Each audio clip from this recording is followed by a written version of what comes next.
ladies and gentlemen, this is about as close to Canada as I can now get, because we're living in democratic times, times of great free speech, and the enemy is on the run. The enemy, the traditional enemy as I call them, the traditional enemy of free speech. They are on the run, and they are doing everything they can to try and prevent people like me from finding out what happened and why, which is the job of a historian. And when we found it out, they're trying to prevent us from publishing it. And if we go ahead and publish it, then they try to prevent the publishers from going ahead and producing the books. And in doing so, of course, they're incurring maximum odium from the ordinary members of the public, who are beginning to suspect that things are being kept from them. I think that the most telling incident in my life, which has happened within the last few years, occurred a week or 10 days ago. For the last 10 months, the BBC and I have been planning a documentary film on this growing onslaught on free speech. It's not my idea. A BBC television producer approached me in October last year, saying that he had been commissioned by the BBC to film a documentary on freedom of speech, and the BBC decided they were going to make this television documentary not only for themselves but also at the commission of a number of European television corporations who were rather puzzled by the fact that 50 years after the war is over, increasing numbers of otherwise innocent citizens are being cast into prison in Germany and Switzerland and France and elsewhere, not in the United States, not yet in Canada I understand, but they're actually being imprisoned in Europe for violations of the laws that are being introduced for the suppression of free speech. And a number of the journalists finally have woken up and smelt the coffee. They realize that the fight that people like me, people like Paul Fromm in your own country in Canada, have been carrying out with great anxiety and anguish for the last 10 or 15 years at our own expense and own cost, and with the burden weighing heavily on our shoulders.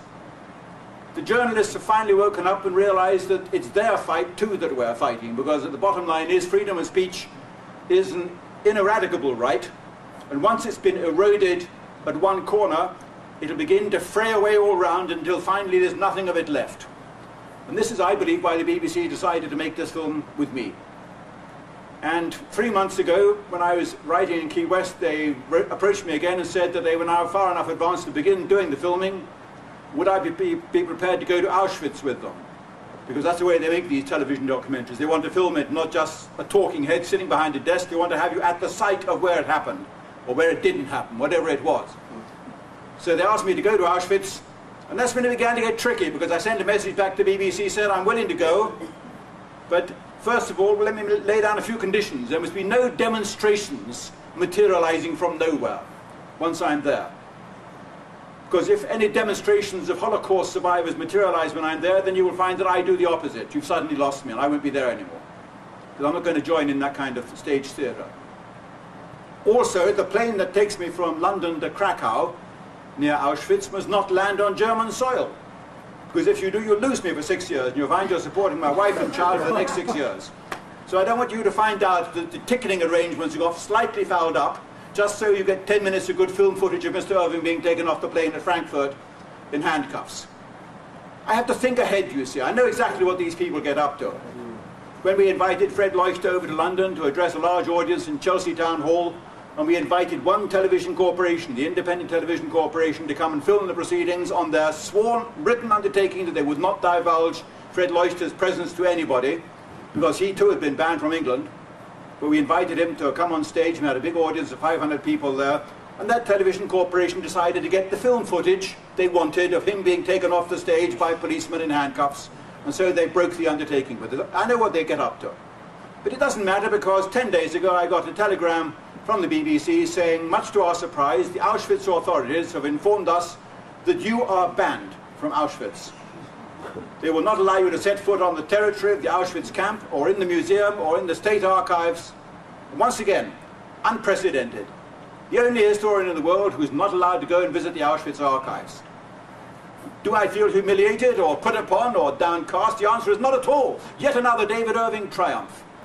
I feel rather in the position of a gambler outside the doors of a Las Vegas casino where once again they spotted him coming and they slammed the door saying, "Don't let him in, he always wins. We only want the losers." So they let the losers in. Because they know that if I was to go to Auschwitz with the BBC television team, and this isn't just somebody with an 8mm high-8 camera, this is the BBC. They're going to be marketing their film to television corporations around the world. I'm going to be standing there in their so-called gas chamber at Auschwitz I, and I'm going to be pointing out, oh, no holes in the roof. So that rather makes a mockery of your eyewitnesses who said that they saw the SS men clambering up on the top and dropping the pellets through the holes in the roof. Oh, look at that door over there. It's got a glass pane in it. A pane of glass in a gas chamber, in a door. And there's a 2-inch gap under the wooden door. It's a drafty gas chamber, this one. Right? I'll be asking questions like that, and they know they can't stand that. And so this is the reason that I'm banned from the Auschwitz site. Because I'll be asking the questions about the heaps of coke which don't exist. What happened to the bodies? I'll be asking questions like that. I'll be saying, Tom Bauer, the famous British historian and journalist who wrote that recent book about the Swiss gold, Tom Bauer, he described how in May 1944, 450,000 Hungarian Jews were shipped off to Auschwitz. Within the space of 3 weeks, they've been cremated and gassed. 450,000 people, as I wrote in a letter to the Sunday Times, of course, 450,000 people is just an awful lot of meat. It's 45,000 tons of meat, if you're going to be tasteless about it. So what did they do with this mountain of meat after they'd gassed it? Either they cremated it, they burned it, or they buried it. They ploughed it under. And you've got to be tasteless. You've got to ask these questions. If you're going to get rid of 450,000 bodies, you've got a mountain of flesh of 45,000 cubic meters to dispose of. If you're going to bury it, you've got to have a pit of 45,000 cubic meters, which is the size of several football fields, which will be visible from the air. And we have the aerial photographs taken of Auschwitz in precisely those weeks, and there's no such pits visible. Or you're going to cremate them, and it's going to take 60 kilograms of coke on average to cremate everybody in the gas chambers in the crematory that was supplied to Auschwitz. We know that because we have the actual operating instructions of these crematoria and their efficiency charts and all the details that came from the manufacturers. So we know how many tons of coke are going to be needed. Tens of thousands of tons of coking coal, and there's no sign of that on the aerial photographs either. But nobody asks these questions, because if they do, of course, it's off with his head, put him in prison. And if I go to that building with the BBC television cameras, I'm going to be pointing out about the inside of the doors. I'll say, what a funny thing. That gas chamber door's got a handle on the inside. Now, I was in Pentonville prison for contempt of court 3 or 4 years ago, and I can't remember having had a handle on the inside of my cell door. Yet we're being told that 800 people packed into that room, according to the eyewitnesses, were so stupid that it never occurred to them to open the door with the handle that the Nazis had very kindly provided on the inside. And everybody's believed it for the last 50 years, and tens of thousands, hundreds of thousands, nay, millions of school children have been bussed across Europe to that site and told to go in that building and shudder, because that's where millions of Jews were killed by the Nazis during World War II. And only now is the truth beginning to come out that nobody was gassed in that building, because that building was built by the Poles, as they now admit, in 1948, 3 years after World War II was over. So when I said in Munich, in April 1990, in a mass meeting in the Löwenbräu beer hall, the gas chamber at Auschwitz, where they showed to the tourists, was built after the war, when I say that, I'm saying the truth. Which doesn't stop the German government from fining me $22,000 for saying that very sentence. You can say the truth and be found guilty in German law, because in German law it is a criminal offence to say, in this case, the truth, that what they show the tourists now in Auschwitz is a fake built after the war. Except the Poles say, oh, well, it's not a fake, it's a reconstruction. It's a reconstruction. They say there's a difference between a reconstruction and a fake. Well, ladies and gentlemen, if any of you give me reconstructed $20 bills for my books, I'm going to be quite indignant about that, because I shall regard them as fakes. There's no messing around with that. The other thing I said at that meeting in April 1990 was that this means the German people have been paying billions of Reichsmarks in compensation effectively for a fake. And under German law, this is racial incitement.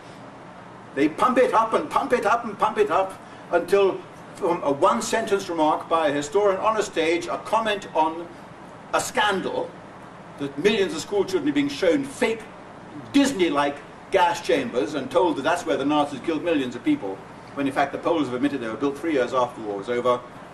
If I then comment, this means the Germans have been paying for a fake, this is racial incitement. Once again, fined thousands of pounds, thousands of dollars for racial incitement. And it gets worse, ladies and gentlemen, because a few months later I went and delivered another speech, not in Munich this time, but in Mannheim. And the chairman at that meeting was Günter Deckert, a good friend, the head of a right-wing party in Germany called the National Democratic Party of Germany, a legal, constituted German party, a political party. For several years, nothing happened. Then the onslaught began. They decided that people like Deckert, people like me, we had to be rounded up. 1993 was my year. I was put on trial for that remark. I was fined the $22,000. When I was fined the $22,000, I went straight back to that beer hall that evening and I addressed a mass audience of my friends there, and I said, the judge who fined me this morning was a senile alcoholic cretin. Which brought another $10,000 fine. Another $10,000 fine from the self-same judge, because it was a serious offence, of course. Poor old Günter Deckert, of course, he couldn't get out of Germany that easily. He was arrested, charged with two things. He had interpreted at a conference where Fred Leuchter had spoken in Germany, because Fred Leuchter, bless his heart, can't speak a word of German. So he had spoken on the stage, and Günter Deckert had stood next to him and translated his remarks to this small audience in Mannheim. For having interpreted Fred Leuchter's lecture, Günter Deckert was given a 2-year prison sentence. He was already removed from his job as a school teacher. He was given a 2-year prison sentence, and he is still in prison. The 2 years is long past, but when that 2 years was up, they started another prison sentence against him. This time he was charged with having chaired the meeting at which David Irving spoke and uttered the words, gas chamber shown to the tourists is a fake. This means the Germans have been paying millions of Deutschmarks for a fake. I was put on trial too, except that I didn't do them the favor of going, because by that time, 1993, I'm banned from Germany. November the 9th, 1993, I'm banned from German soil. I'm not allowed to go back. So when the German judge sent a charge sheet ordering that I should go to Germany to present myself in court, and my German lawyer says, yes, you must really attend this hearing, Mr. Irving, that your attendance is compulsory. I said, tough titty, I'm not allowed to go to Germany. I'm banned from German soil. That includes the German courts. My German lawyer, who's a bit naive, said, but Mr. Irving, I will get a laissez-passer from the courtroom, from the judge, in which he grants you free passage into Germany for the trial. I said I want free passage out of Germany after the trial too. So it's not as easy as that. So I didn't go, so they went ahead and held the trial without me, but they couldn't do it in absentia against me, so they just put poor old Günter Deckert on trial. And he was given another 2-year prison sentence for having chaired the meeting, just sat next to me while I spoke. On this occasion he was accused of having listened while I said those 2 incriminating sentences. And my German lawyer came and visited me in London. We sat in my kitchen. We pored over the transcript of the speech which the German police had made, because every political meeting you address in Germany, they've got a policeman sitting in the back with a tape recorder. It's like nothing has changed. Nothing has changed in Germany for 100 years. The Weimar Republic, the Third Reich, the Bundesrepublik, nothing has changed. The lawyers still click their heels, and, well, they don't salute, they don't wear armbands, but they still know how to obey orders. This is Germany. And the police sit in the back and they make the recordings. That's how the judge knew I'd called him a senile alcoholic cretin, because the police rocked with laughter, of course. The police rocked, just the same as the Canadian immigration officials who took me in handcuffs from the courtroom here in Niagara Falls on the other side of the bridge to Pearson Airport in Toronto, to have me shackled and put on the floor of an Air Canada plane to send me back to England in November 1992. Those Canada immigration officials who conducted me in that van from the immigration hearing to the airport, they told me anti-Jewish jokes the whole way to the airport. And I've never heard of anything like it, and I thought, this is a setup. I'm being filmed. This is candid camera. And I just sat there. And the police in these meetings, they're rocking with laughter when I call the judge a senile alcoholic cretin. But they go straight, they know which side their bread is buttered on, and they report back to their superiors. So we had the police transcript of what I'd said at that meeting with Günter Deckert. And it turned out I hadn't said that at all. I'd said, yes, the gas chamber showing that the tourists is a fake. I said that sentence. But the other one, about this means the Germans have been paying for a fake, I hadn't said that at all. It's quite clear. It's not in the police transcript. It's not on the videotape. It's not on the audio tape. I didn't say it. Back they go to the judge. Deckard is back in the courtroom, the final hearing. The judge says, it is quite plain that even though Mr. Irving didn't say this, he intended to say it. This is Germany, the German judicial system. It's plain that although Mr. Irving didn't actually say these words, he intended to say the words. And it's plain that Mr. Deckard, as chairman of the meeting, was aware that Mr. Irving intended to say the words that he didn't say. 2 years more in jail for Mr. Deckard. And he's still in jail to this very day, which is why I put the face of Günter Deckard on my website and an international appeal for people to send him their support and letters of sympathy and comfort, because he's now been in jail for over 5 years in modern, democratic, freedom-loving Germany. And he's not the only case. People who are more or less deserving, Udo Wellendy, for example, another writer and revisionist historian, who's done some very good research work and some very good, he's very bold, very brazen. Foolish too, perhaps, with the things that he's published. He thought he made a mistake of believing he was living in a democracy and in a free state. So he published things.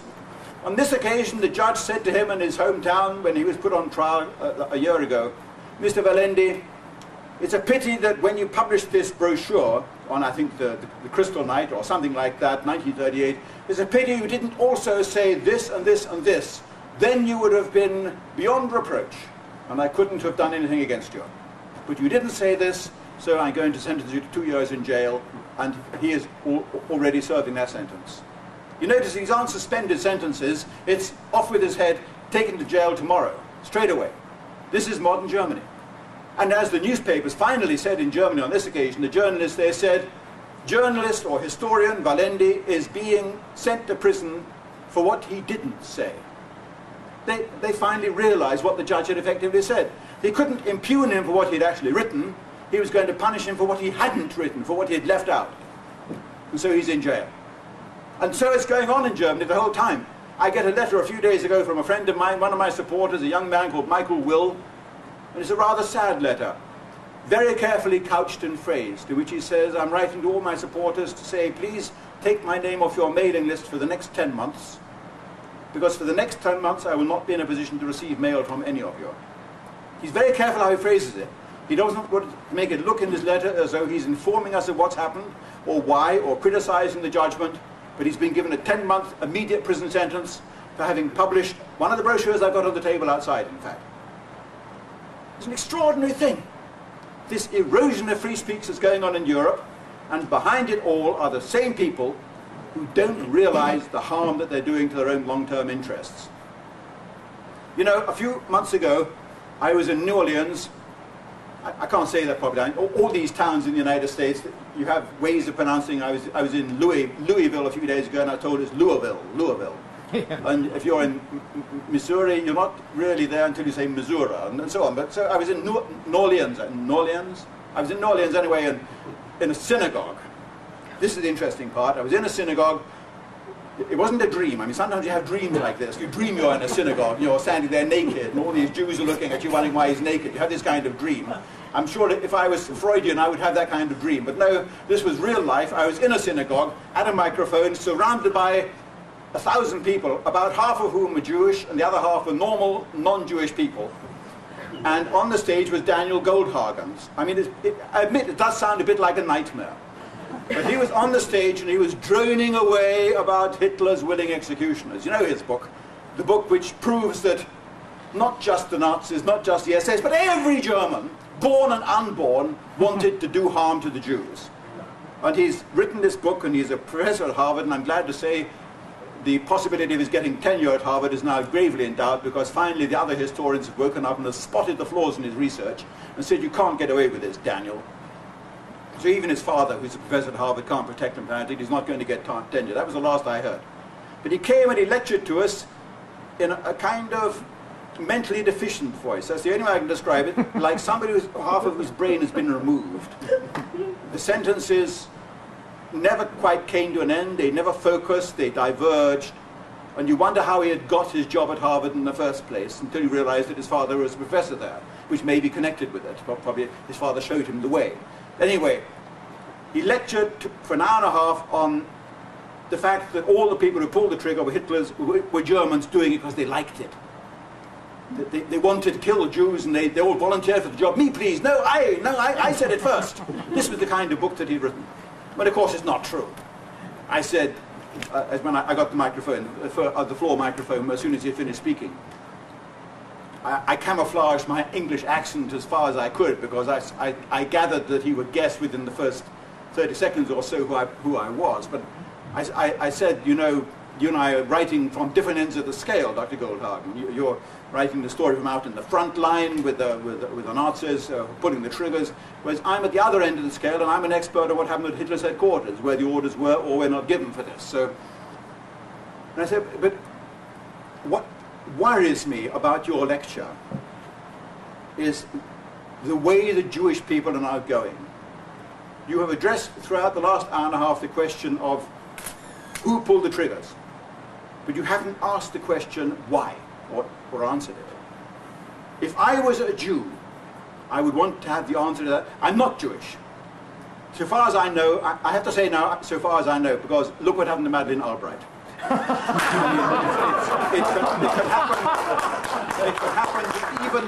can happen to even the nicest people, that they suddenly wake up and they find that they have this terrible curse, this blight on their career, all their future prospects, their professional prospects, totally blighted by the discovery that in Clinton's America they're Jewish. So Madeleine Albright had this appalling burden thrust upon her, and our hearts, believe me, I'm sure, go out to her. I haven't had this problem yet. So I remember when my book Hitler's War was first published, and I had to go to Madison Avenue to address the assembled sales corps of the Viking Press, who published the book, one of the United States' most prestigious publishing houses. The sales director came up to me and he asked me that question. As I stood outside in the wings waiting to go on stage to speak to the 500 sales reps, he came up and said, "Mr. Irving, we're going to have a problem with your book, your biography of Hitler. Can you," and it's going to answer one question favorably. And I say, "What's the question?" "Shoot." He said, "Well, are you by any chance Jewish?" And I said, "I'm sorry, I can't help." And his face fell. He realized that they were in for a tough, long haul. Had I been Jewish, I could have got away with it, and there would have been no problem, because I was a Jew writing this kind of thing. Because I'm not Jewish, suddenly I'm writing exactly the same, but suddenly I'm disadvantaged. And I said to Daniel Goldhagen, "You're not asking the right question. Why is it that it is always you people who are being pogromed and massacred and pillaged and murdered and machine gunned into pits? The way you've described it, this is what happened, and yet you've never apparently asked yourself the question, why? Why us?" If I was a Jew, I'd want to have an answer to that, so I could see if there's anything I could do differently. Part my hair on the other side, perhaps, or wear black shoes instead of brown. Whatever it is that's upsetting them, my host people, I would want to stop doing it. Because this is the way history has been. I'm disliked. I know I am disliked. I am told I'm disliked. The Sunday Times, when it reviewed my Hermann Goering biography a few years ago, the Sunday Times wanted to publish a very favourable biography by Professor Donald Watt. But to buy the right to publish a favourable biography of David Irving, they had to begin with a nasty sentence. So the nasty sentence was, "David Irving is Britain's most disliked historian." And then it continues, of course, "but," we have to say, and so on and so on. But they bought the right by saying, "David Irving is Britain's most disliked historian," and so I'm disliked. Except that I wonder how they know I'm Britain's most disliked historian. Did they stand in Oxford Street with a clipboard asking passers-by, "Excuse me, madam, would you mind telling me who your most disliked historian in Britain is?" Trevor Roper, Alan Bullock, AJP, David Irving again, "Oh God, oh dear, dear," check. And gradually I come up, 98% the vote against me. No, I mean, it's rubbish. They didn't do that. It's purely a subjective estimate by this writer that I'm disliked. And I don't mind being disliked. Who cares if I'm disliked? I'm not going to be machine gunned into a pit because I'm disliked as a historian. So no real concern of mine. I mean, it's nasty. I could make a lot more money by being liked as a historian, by writing likable books, the way all the other historians do. I would be rich beyond the dreams of avarice. But I prefer to write what I find in the archives, and that's what makes me disliked. But at least I know what I could do different to be liked. I look in the mirror and I say, "David Irving, you're disliked. You're Britain's, God forbid, most disliked historian, for all I know, Britain's most disliked father as well. I don't know all these things. You're Britain's most disliked, but I know what I could do to be liked." It doesn't occur to me to do it because I don't want to change the way I am. But I say to these, I say to Daniel Goldhagen, you people are disliked. You're not disliked on a David Irving kind of scale, you're disliked on a global scale. You are hated, you are loathed, you're hated not just for the 30 or 40 or 50 years that I've been disliked, you've been hated for thousands of years. No sooner do you arrive in a country as a people than within 50 years you've got to move on, because you're already unwelcome there.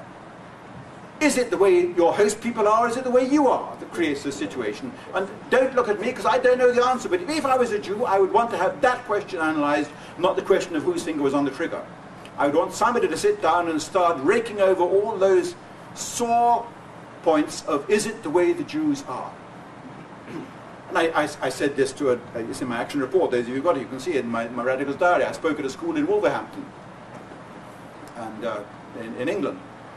And I remember I offered a prize for the pupil who offered the brainiest question at the end. I said I'd give a free book to the pupil, and a particularly shaggy pupil, an unkempt, dishevelled girl, stood up and asked a very brainy question. So I complimented her and gave her the prize. It turned out she was their history teacher. At this point she said, well, possibly the reason the Jews are disliked is because they're so good with money, and they're so astute with finances. And I said, but that's pure racism to say that. You're saying that a race is better at doing something than another race. That's racism. And of course, when she heard that word racism, she shriveled inside herself. She didn't want to be accused of racism. So that explanation was out. But there must be something. And I would volunteer that it may be anti-Semitic to say it, and God forbid anyone calls me anti-Semitic, because despite everything, I think that I'm not an anti-Semite. I don't like people like Abraham Foxman. I don't like people like Edgar Bronfman and their self-appointed leaders, because I think they're doing immense harm to the ordinary Jewish people. That doesn't make me an anti-Semite. No, if I'm going to volunteer the reasons, I would say the reason why they're disliked are probably because they are perceived as being greedy. Inordinately greedy. And this latest business of the Swiss gold is one more example. It's a horrible example, and the Jewish community in Switzerland and the Jewish community in Britain are aghast at what's going on with Senator D'Amato and Edgar Bronfman and their ridiculous claims for all the money, all the teeth, all the rings, all the gold.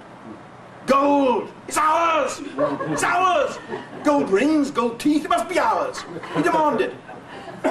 Gold in the Swiss banks, it must have come from the Nazis. It's ours as well. It's all ours. Ours, ours, ours. And then later on, 50 years later, they say, why us? Why us? Why us? And they don't see the connection between these two little phrases. Everything's theirs except they don't want the bullets that go with it. Yeah. They don't want the bullets to go with the hatred that is generated by their own greed. Now, this isn't anti-Semitism to say that. It's a pure statement of fact. That ordinary non-Jewish people are looking at them up to their antics again and saying, there they go, getting away with it. They're using methods that in any other profession would be called a protection racket, extortioneering, blackmail. They're using methods against the Swiss, who are, to my mind, the most boring and inoffensive and innocuous people on earth. I don't mind what happens to the Swiss bankers, but it's amusing to watch it happening. And they're using these methods, and 20 years from now, they won't put two and two together and say, could there be a connection between what we did back in 1990, 1998, and the way we're hated generally now? And the answer is, they won't allow that, because anyone who's been saying that for the intervening 20 years is being accused of being an anti-Semite. And yet I see the little bit. When that list of 1,700 names is published in all the national newspapers, you remember? That list of all the names of the unclaimed bank accounts? Automatically everybody said, that's Holocaust survivors, Holocaust victims. They couldn't claim it because they all went up the chimney in Auschwitz, so they couldn't go and claim their money.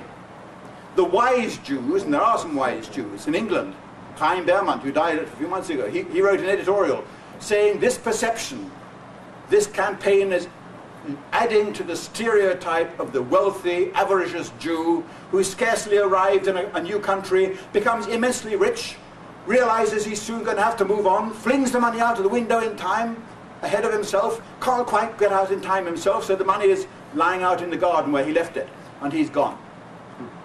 That's not the way he put it, but that's the way, the fear he expressed, that this campaign was generating fresh hatred.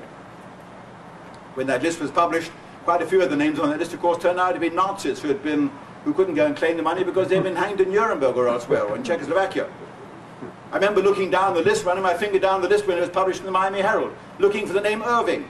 I'm sure you did the same, not for Irving, but for your own names. I thought, my father, Royal Navy officer, commander in the Royal Navy, fighting desperately these North Russian convoy battles from Iceland on the way to North Russia, carrying the convoy supplies through to Stalin and his troops. He may have had time to stop off at a local branch of the Swiss bank on the way over, leave a few pounds for me. After all, if these gentlemen were able to do it, then why couldn't my father? Well, apparently he was in different circumstances. He wasn't in a position where he could go dropping his fortune into a Swiss bank for his successors to go and pick up years later or to claim. And of course now they're doing the same thing all over again with the paintings. Yeah. There was this little trial episode when it turned out the Metropolitan Museum had a painting hanging on the wall which an Austrian family recognized as, wasn't that ours once? So they said, yes, we'll have it back. We demand it back. Very interesting. And Morgenthau, the public prosecutor in the New York State, I believe he actually issued a claim for them. It was beaten back eventually. They didn't win. But now all sorts of families have come on the same idea, saying, I clearly remember a painting like that hanging on the wall of our drawing room in Vienna. It's ours. This is the kind of basis of the claim that's being put forward, because they're getting away with it in the insurance claim. They're all saying, well, it's unjust that we should prove that our Aunt Edna died in a gas chamber. How could we? The Nazis didn't issue death certificates, but we're going to claim the money from the insurance company all the same, even though it's not the insurance company, the same insurance company, in this case a company called the Assicurazione in Italy, but it's some distant offshoot of that company, where the real company was swallowed up by the Polish communist government in Warsaw when they nationalized all the assets of these companies, including all the insurance companies. That's the reality of it all. But no, they're picking on somebody who's got a name rather like it, and they've gone and claimed the money, and they said, we haven't got any papers to prove that we had the policy, but you're not going to dare to deny it, are you? The name Mel Mermelstein may mean something to you. Mermelstein, who won a lot of money from the IHR, the Institute of Historical Review, who were foolish enough to offer $50,000 to somebody who could prove that there were gas chambers. And he stepped forward, not to prove it, but to say that this offer of a reward had caused him immense mental anguish. And he established his monstrous claim in the law courts. Unimportant here, what is interesting is that Willis Carto published a book on the Mermelstein case, and there's an appendix there of an extraordinary letter written by a lawyer for a Hartford, Connecticut insurance company, which is being sued by Mermelstein for some fraudulent claim. The same Mel Mermelstein has put in a fraudulent insurance claim for hundreds of thousands of dollars, and the lawyers for the insurance company have written a letter to the insurance company advising them to settle with him because he's a Holocaust survivor. And they say, although his claim is clearly without foundation and totally fraudulent, we do advise you to settle because he's a Holocaust survivor, and you will get no sympathy in the courts if you don't settle with him. And this is a very interesting thing. It's a kind of cameo of the whole situation. It explains why the Michael Milkins get away with it. It explains why all the big bilkers, the bankers, the financiers, the fraudsters, they get away with it because again and again this safety curtain comes down, like in the interval in a theatre with the word Holocaust written on it. Holocaust, don't touch him! He has suffered, hasn't he? Well, not exactly him, but his race have suffered. And this global blanket of excusing him, of excusing the race, this apologetic blanket is extended over the entire race and allowed to get away with it because of the Holocaust. And it's beginning to thin out now, beginning to die down, so they're pumping it up again with these fresh reminders. Why should they come forward now, 50 years later, and remember the Swiss gold? This is one of the things that puzzles me. Why now? And doesn't it occur to them that the ordinary man in the street reading the New York Times or the Washington Post is saying to himself, there they go at it again? And this is what worries me as an ordinary person who's read a bit about history. It's the quiet, unspoken opinions of the man in the street, which generates Holocaust later on, which creates the basis later on for the hatred on which the extremists can then feed. The Nazis couldn't have done what they did, whatever it was, had the hatred not existed against the Jews originally, long before Hitler came to power. When I wrote the Dr. Goebbels biography, what fascinated me was that when we first meet him, he's pro-Jewish. In his 20s, as a young student, he writes a very angry letter to his first girlfriend because she's made an anti-Jewish remark in a letter to him. And he writes back reprimanding her for this throwaway line and saying what a cheap shot that was. So that was the original Dr. Goebbels. But then he goes to Berlin which is one of the strong points of the Jewish community in Germany in the 1920s and the 1930s, and it changes overnight. And this is one reason why the Anti-Defamation League decided this book must not appear. The book must not appear because, as they said, it creates the impression that they had it coming to them. And when I read that in the Washington Post, that they were saying that it had created the impression that they had it coming to them, I was very upset and very annoyed and very angry, and I realized that, well, possibly for once Abraham Foxman wasn't all that wrong. I've never said they had it coming to them, but anybody who reads the book and sees the way that the opinions were formed and developed by the people who came in contact with the Jews may have reasonably reached the conclusion that yes, if that is true, then perhaps they had it coming to them. And this isn't just me saying this. Here speaks the voice also of President Roosevelt. President Roosevelt speaking to a French general, General Nogues, N-O-G-U-E-S, during the Casablanca meeting in February 1943. There's a record of that in the State Department files. Roosevelt says, "I cannot fault the Nazis for what they are doing to the Jews." Of course, he didn't know all the details of what they were doing.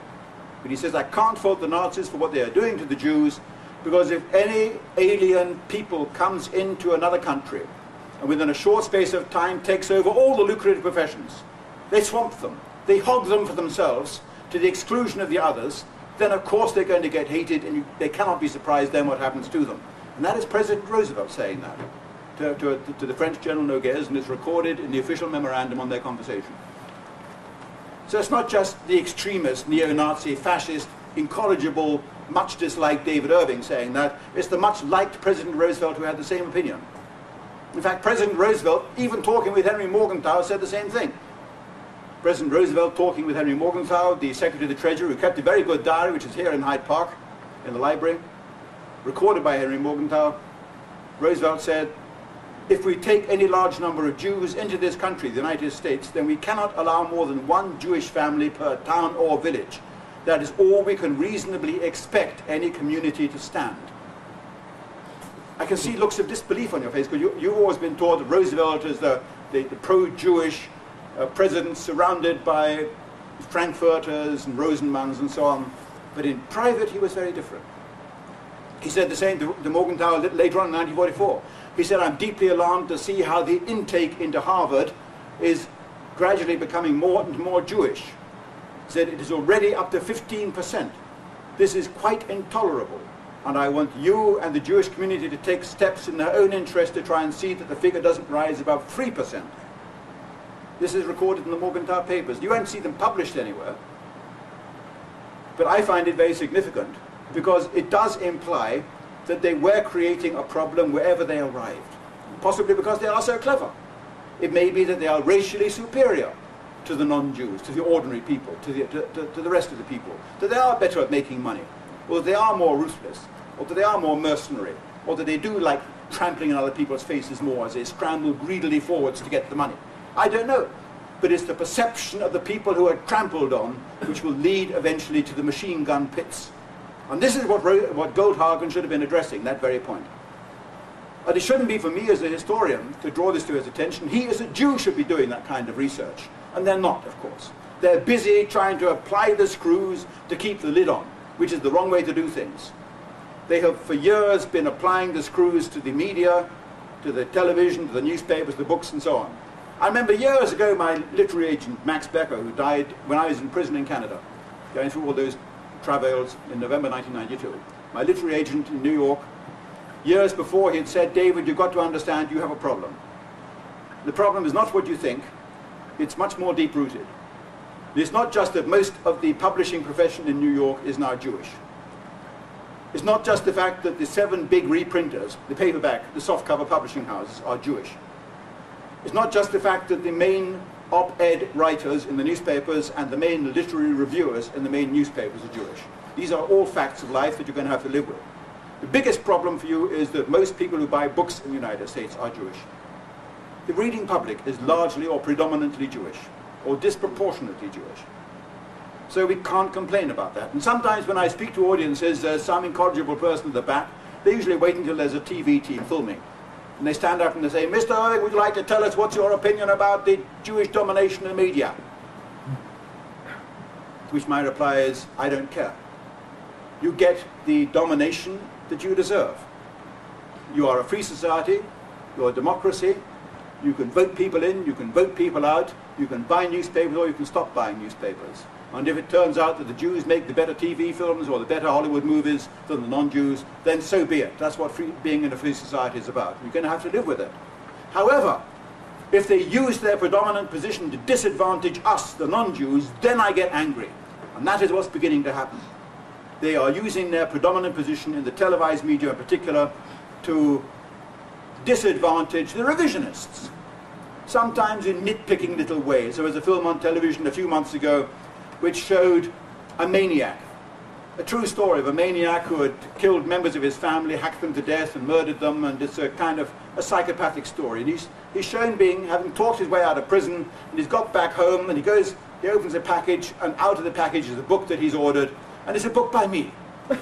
And yes, that's the way the television companies do it. It's my Rommel biography, published by the leading publishing houses around the world, but there it is held up on the screen for the fraction of a second, just to sink in, at the same time as the camera then lingers on the pin board behind him on the wall with Ku Klux Klan photographs and swastikas, and there's a book by me in his hand.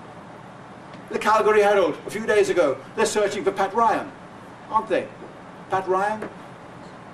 He's a terrorist who's wanted in Calgary, and there's this Calgary Herald article, and there's a photograph of what they found in his room when they searched his room. And there's a book by me, photographed by the newspaper, put on the front, and it's the Viking press edition of Hitler's War. A bestseller.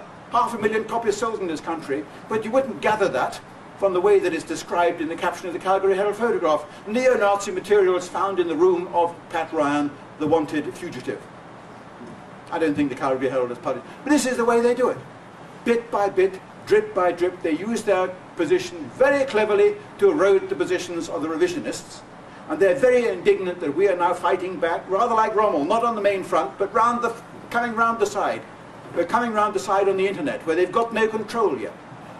They hadn't expected the internet. 2 years ago, the internet wasn't there, really.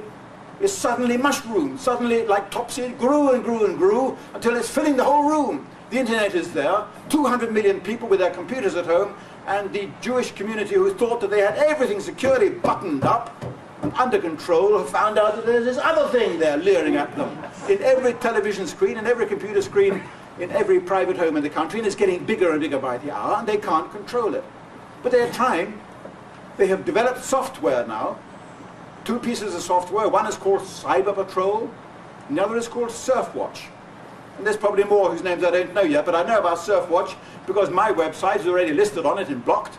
And what they try and do now is to get the education systems, at least the colleges and schools, compulsorily to have to install the software on their computers so that the students who go surfing in their lunch hours cannot actually accidentally blunder onto the sites where they're going to learn what I call real history. Real history with a capital R, capital H, that has to be blocked out. And so these cyber filters that are being stored on the computers, ideally, of course, they would like to have a Bill Clinton government decree to install a V chip in every computer manufactured in Silicon Valley, so that no computer could be sold without a chip which would filter out the obnoxious sites at a touch of a button from Washington or New York or from ADL headquarters. And the way they do it, of course, is they say, we have to protect the children from kiddie porn. We have to protect the children from child pornography. And so everybody's in favor of that, including me. But down at the bottom, in very small print, you see, oh, and by the way, hate and violence has to be kept out as well. My website is excluded on the ground of hate/violence. And I sent an email, as you untitled it, to the Surfwatch company, and I said, will you justify including my website on the hate-violence exclusion? And they sent back 2 URLs, as they're called, which is the address of 2 files on your website which they consider to be obnoxious. They're just indexes. And the only reason they include it because they include the word Auschwitz. I've got a lot of documents on my website, both for and against, so that people can make up their own minds. But they don't want that, they want just the for. They don't want the against at all. And so they're trying frantically now at this 11th hour to plug the gap. But this is one case where they have, like the Dutch boy with his finger in the dike. There's too many dikes out there, not enough fingers, and so they can't stop this huge flood of real history which is coming into the minds of ordinary people. They haven't got round it yet. They found no way of stopping it. It's a very interesting situation, because from where I've been standing, ladies and gentlemen, the last 8 years since the problems first started, 10 years now, 1988, wasn't it, when I came and gave evidence for Ernst Zundel in Toronto, and I stood up in the dock then, quite innocently giving evidence as a historian, accepted by the court as a historian, and that's when the entire misère against me began, the entire avalanche of slime. They pulled out all the stops until now I find myself in all the Simon Wiesenthal Centre, the Anti-Defamation League, all their booklets as the prime enemy for whom they're gathering money and funds to smash me. I'm the devil and I'm the demon. I'm the one who's banned from Auschwitz. My name is the one that they're hanging their money-raising appeals on, all because of what I did for Ernst Zundel in 1988. So for 10 years I've been out there in the forefront, and sometimes members of audiences like yourself say in question time, Mr. Irving, if you were able to do it all again, would you do it again?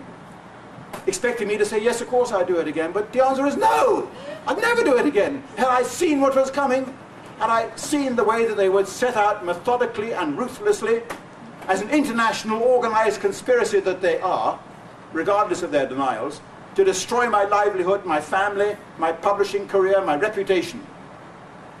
And now I'm fighting back in the law courts in England, as I should have done years ago, with libel actions against Deborah Lipstadt and other journalists who have been defaming me, with the delicious result that they have now had to open their files so I can see what they've got. And you find willy-nilly things there that you'd never suspected that were there. For example, I find, this is confidential, I find that in 1992 when I came back from Moscow with the Goebbels Diary, as the only journalist, the only historian in the world, thank you, the only historian in the world who had had access to the diaries of Dr. Joseph Goebbels, the Nazi propaganda minister, and in fact I'm the only person who can read them, because they're written in his illegible handwriting, and the envy was enormous, the hatred was even more enormous, and the campaign against me began. I arrived back in London on July the 4th, 1992, that horrible year. And on July the 5th, the Sunday, the newspapers are full of photographs of me coming out of Heathrow Airport with my suitcase with the Goebbels diaries in it. And on Monday morning, July the 6th, my own publisher, Macmillan, the most famous publishing house in England, who published my Goebbels, my Goering biography on the table there, an internal memorandum, which I've only now seen a few weeks ago for the first time. My own editor, Roland Phillips, says, how many copies of David Irving's books do we have in stock? Answer comes, several thousand copies of Hitler's War, Volume 1, many thousands of copies of Volume 2, many thousands of copies of the Goering biography, many thousands of copies of this and that and so on. The responses from Roland Phillips to the head of production, I want all these books to be destroyed within the next 24 hours. They had come under pressure from unnamed Jewish community members. The files don't reveal the names. And in gibbering fear, Macmillan's had issued orders for all my books to be destroyed, shredded, at a cost to themselves of probably £500,000. And a cost to me too, because over the next 2 or 3, I wasn't told. All I knew was that for the next 2 or 3 years, suddenly I was getting no royalties anymore, on which I depend. It's my kind of pension. And suddenly I'm not getting any royalties, it's dried up. And nobody tells me this, that they have taken the decision under pressure to destroy all my books. To destroy books, to burn the books, because I'm a Nazi. Wait a minute, book burning, Nazis? This is a bit back to front, isn't it? Who's the Nazi and who's destroying the books? In this case, it's the publishers. This is just one of the documents that we find. The next I find is when that book was first published, Hitler's War, in 1977. And I was sent on a round the United States publicity tour by the Viking Press, visiting every major city and broadcasting on the television and radio. I came to Washington, took part in a television program called Panorama in April 1977. I've forgotten about it now. But in the Deborah Lipstadt discovery, there's a 3-page memorandum with the heading chopped off and the signature chopped off, which I'm going to complain about. But somebody has penciled 3 letters on it, ADL. And it's an internal memorandum of the Anti-Defamation League of this time, the Washington branch, to the headquarters in New York, reporting everything they did to try and smash my appearance in Washington. At that time I was a widely respected historian, being published by the world's leading publishing houses, and behind the works, behind the scenes, they have used their conspiratorial methods to try and destroy me. The memorandum says, we put pressure on the producer to try and have Irving yanked off the program, but we failed.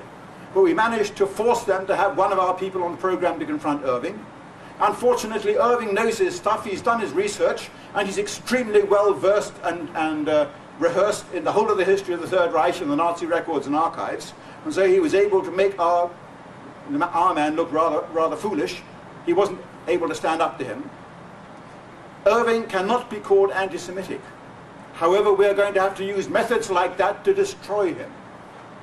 And 20 years later, there's another document in the Discovery. The same kind of thing, no heading on it, but this time I'm pretty certain it's from the files of the Board of Deputies of British Jews, which is the English equivalent of the Anti-Defamation League. 1996, the year when my Goebbels biography is being destroyed in New York. And it's a memorandum internally by the Board of Deputies of British Jews saying we're going to have to do everything we can to destroy the continued legitimacy of David Irving as an historian. And that's the way they do it. They can't refute me. They can't challenge the facts I present. So they kind of tear strips up my reputation. They smear me, they call me an anti-Semite. It's there in that memorandum. We'll call him anti-Semitic. Well, I'm not anti-Semitic yet, but it's a miracle. They call me anti-Semitic. They'll use all these methods to try and destroy me, and of course they'll put pressure on the publishers. And these are the results. And the methods that they resorted to are sometimes infamous in the extreme. Among the documents that are discovered, I find for the first time the reason why my name is linked with Oklahoma City, with the bombing, with the outrage against the Alfred P. Murrah building in 1995. I was in Key West at the time. Like all of you, I turned on my TV sets that morning and I saw the horrifying pictures, that fireman carrying the dead baby out in his arms and that kind of thing. And I'm not ashamed to admit that I cried when I saw pictures like that. And a few weeks later, I'm telephoned by Newsweek who say, Mr. Irving, we understand that there are allegations that you are linked with the Oklahoma City bombing. And I never knew where these allegations came from, but now I can see in the files of these Jewish organizations that they issued the press release, the Jewish Telegraph Agency. A press release. It is believed that David Irving and other extremists were instrumental in supplying the trigger mechanism for the bomb that was used in the Alfred P. Murrah bombing, blowing up in Oklahoma City. And I see this for the first time in a press release, which is never, of course, published in exactly that form because it's deeply libelous. But that's the way that the rumour mills start grinding. I wouldn't know where to get a trigger mechanism. I'm not that kind of person. I mean, do you go to your local Radio Shack and say, can you supply, or can you go to Kmart and say, which aisle do I get trigger mechanisms in? I've got no idea, but the first I see is the Jewish, and I'm so angry. I sit down in the lawyer's office and I type a copy of that memorandum, and I went straight back to my home, and I fed that memorandum straight onto my website, so within an hour I had it there where 200 million people could see it, so they could see the methods that are used by these people. I hope they don't find the phrase, these people are anti-Semitic, but what else can I call them? These people. They put that press release out, and within an hour I get a message from their lawyers saying, we demand you take that document off your website. You've obtained it as a privileged document under discovery, and you are not allowed under the rules of the Supreme Court to use it for any other purpose than for the litigation in hand. And they did with other documents too that I obtained in connection with Deborah Lipstadt, which I therefore won't mention here. I took them off the website within minutes of then demanding it, but that one I left on. And I'm leaving it on. You can see it there if you're on the internet yourself. I left it on, and I wrote back to these lawyers saying, excuse me, this is a press release issued by the Jewish Telegraph Agency in 1996 to every press agency in the world and every newspaper in this country and the United States. And you are now claiming that it's confidential, that it's privileged, that it's secret, and I'm not allowed to publish it on my website. Although at that time you were publishing it, your clients were publishing it to every press agency, and I can well understand why they don't want it to be seen now, because now it's known to be absolute baloney. But that's the kind of methods that have been used to smear my name as an historian. It makes me Britain's most disliked historian. So I said, have you managed to unring the bell? This lovely American phrase. And the answer is, of course they hadn't. And they haven't stirred since then because they don't want to make a capital issue out of it. They don't want to make a federal case. Because I will go to the judge if they try and have me up for contempt. And say to the judge, put yourself in my position, judge. You find suddenly that you, as an innocent writer who's been trying like any other person to lead an ordinary, decent life and raise a family and pay the school bills and all the rest of it, suddenly you are linked gratuitously and without the slightest shred of evidence or foundation with one of the worst crimes committed on American soil this century. And they do it for no other reason than just to add a little bit more slime to your name. And then when you catch them red-handed at it and you publish the document that they've done it with, they try and use or abuse the processes of the law to try and make you unpublish it. And I'd love to hear what the judge says about that. But once I think I would find some humanity in the judge, as I have already in these cases that I bring against Deborah Lipstadt. We have Deborah Lipstadt on the run. she can't prove what she said about me. So they're trying to pour more slime on me in a horrendous way. It's very nerve-wracking. That's why I say that if I was able to do my life again, these are the courses that I wouldn't take. I would prefer to have a much more peaceful life as a historian. Eventually, I will be able to settle down again, because already the English press certainly have got the message that I fight back. Suddenly they've started treating me with great respect again. It is no longer open season on me, so I can recommend occasionally taking the libel actions in the way that I do. I couldn't do it without the support of my friends. I have a circle of 2,000 or 3,000 friends around the world now who keep me going, who provide me with moral and other support to enable me to fight like this. But it's a fight that we're all fighting, because it's the fight of the ordinary people against the oppressor. And I know that the Goldhagens of this world don't want to be regarded as the oppressor, but the oppressor they are. They don't want to be regarded as an international conspiracy, but that is precisely what they are. When I was arrested in Vancouver, after addressing Doug Christie's great meeting over there in October 1992, delivering a talk of all things on freedom of speech, when the 6 Mounties came in, arrested me and took me off in handcuffs at the end of that meeting from the restaurant, and the next day I was in court in Vancouver on the mainland, already a document was produced there by the state prosecutor, the Crown prosecutor, which of course had to be shown to me, and I drew attention to the fact that the facts line on the top of that document contained the acronym SAJBOD. And the judge said, "What are those initials?" And I said, "I know what they are. It's the South African Jewish Board of Deputies."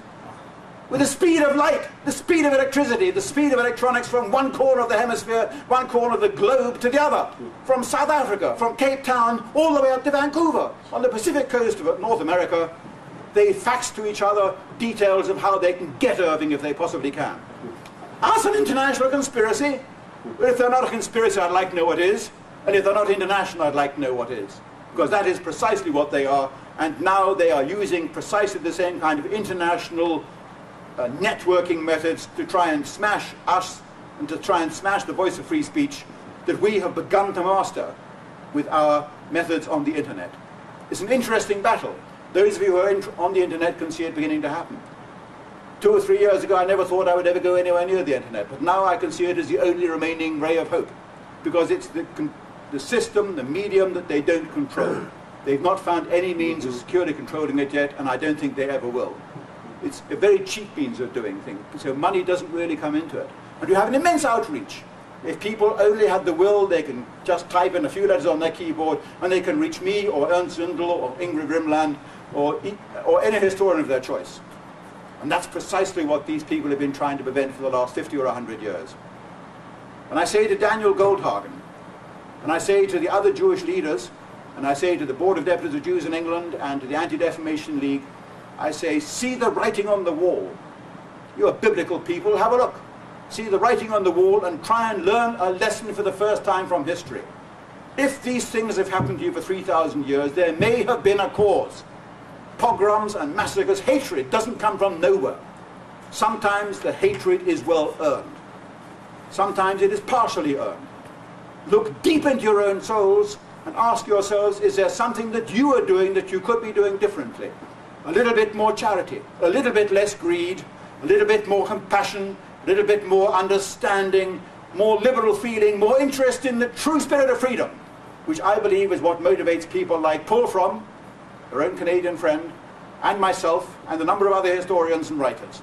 Freedom, freedom of thought, freedom of opinion, freedom to express what we find out and hold sincerely to be true. That's all I stand for, ladies and gentlemen. Thank you very much.